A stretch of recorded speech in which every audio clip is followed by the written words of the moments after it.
चांदनी रात की ठंडी रोशनी में घने जंगल के बीचों बीच रुद्र नामक एक युवा तांत्रिक ने अपने गुरु की चेतावनी को नजरअंदाज कर दिया।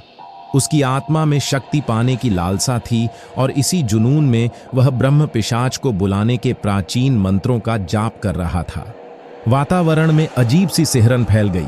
पेड़ पौधे साएं साएं करने लगे और हवा में एक रहस्यमयी गंध तैरने लगी। जब रुद्र ने मंत्र का अंतिम शब्द उच्चारित किया तो धरती कांप उठी। अचानक एक डरावनी परछाई के रूप में काला धुआं उसके सामने प्रकट हुआ। उसकी आंखें लाल अंगारों की तरह जल रही थीं और लंबे नाखून जमीन को चीर रहे थे। क्यों बुलाया मुझे नादान मानव? ब्रह्म पिशाच की गूंजती हुई आवाज ने रुद्र के रोंगटे खड़े कर दिए। रुद्र ने कांपते हुए कहा, मुझे अपार शक्ति चाहिए। मैं इस दुनिया का सबसे शक्तिशाली तांत्रिक बनना चाहता हूं।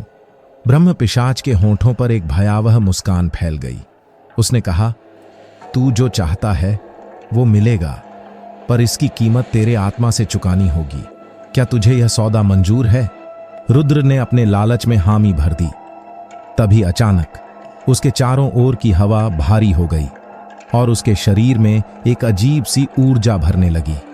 जैसे ही वह शक्ति को महसूस करने लगा, उसके पीछे किसी के कदमों की आहट सुनाई दी। रुद्र ने पीछे मुड़कर देखा तो वहां एक रहस्यमयी काली साड़ी पहने औरत खड़ी थी। उसकी आंखें बिल्कुल खाली और सफेद थीं। रुद्र, तुमने जो किया है उसका अंजाम बहुत भयानक होगा, वह औरत धीमी आवाज में बोली। रुद्र की रूह कांप गई। वह औरत कौन थी?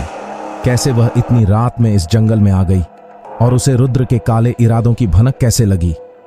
अभी रुद्र कुछ समझ पाता कि अचानक ब्रह्म पिशाच जोर से हंसा और वह औरत धुएं में बदल कर गायब हो गई। रुद्र के चेहरे पर डर और हैरानी साफ झलक रही थी। तभी ब्रह्म पिशाच ने कहा, यह तो सिर्फ शुरुआत है। रुद्र, अब तेरी आत्मा मेरी है। रुद्र ने जंगल से बाहर भागने की कोशिश की, लेकिन उसके कदमों के नीचे जमीन भारी हो गई, मानो किसी ने उसे जकड़ लिया हो। उसकी आंखों के सामने रह रहकर वह औरत और ब्रह्म पिशाच की भयानक छवि घूमने लगी। अचानक हवा में एक अजीब सी फुसफुसाहट गूंज उठी। तूने जिस आत्मा को बुलाया है वह तुझे चैन से जीने नहीं देगी। यह तुझे हर पल सताएगी। रुद्र का दिल तेजी से धड़क रहा था। उसने अपने गुरु के पास लौटने का फैसला किया, लेकिन जैसे ही वह कदम बढ़ाता उसकी परछाई भी उसे डराने लगती। रास्ते में उसे अचानक एक पुराने खंडहर में से रोशनी दिखाई दी। वह रोशनी की ओर बढ़ा, जहां उसे एक पुराना ग्रंथ मिला जिसमें ब्रह्म पिशाच को शांत करने का उपाय लिखा था। लेकिन वह उपाय करना आसान नहीं था, क्योंकि इसके लिए उसे अपने भीतर की सबसे गहरी इच्छाओं का त्याग करना पड़ता।